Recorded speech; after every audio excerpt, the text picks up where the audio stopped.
It's not a surprise. This was always a long shot bid. Ryanair's third bid for Aer Lingus. However, in recent days, Ryanair was increasingly confident that the European Commission would actually approve this.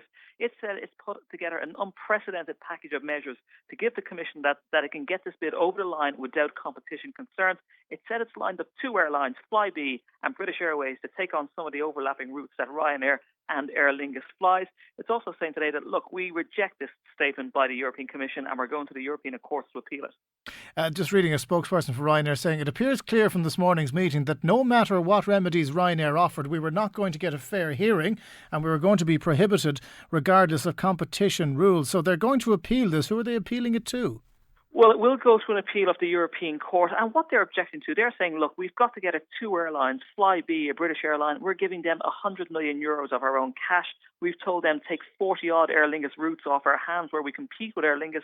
They've also got Willie Walsh and British Airways involved, saying take over some of the Gatwick slots where Ryanair and Aer Lingus would fly to London together to try and get this bid over the line. And they're saying, look, when you go and analyse every aviation merger in the last couple of years, you have approved more deals, bigger deals than this. But for some reason, perhaps they believe it's political. The government have said they don't believe it's in the best interest of Aer Lingus and Ryanair to be merged. Perhaps they believe there's a political influence here. They'll be happy out in Aer Lingus, I suspect, because they didn't want this to happen.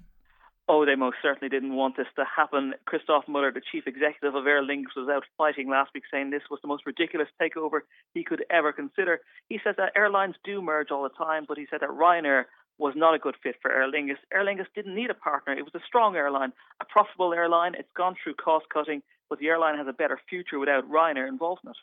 OK, so for the time being, it's dead in the water, but it hasn't gone away. Ryanair are going to go through this appeal process. But if the European Commission is this insistent now, is it going to be a futile exercise for Michael O'Leary to go off and do this?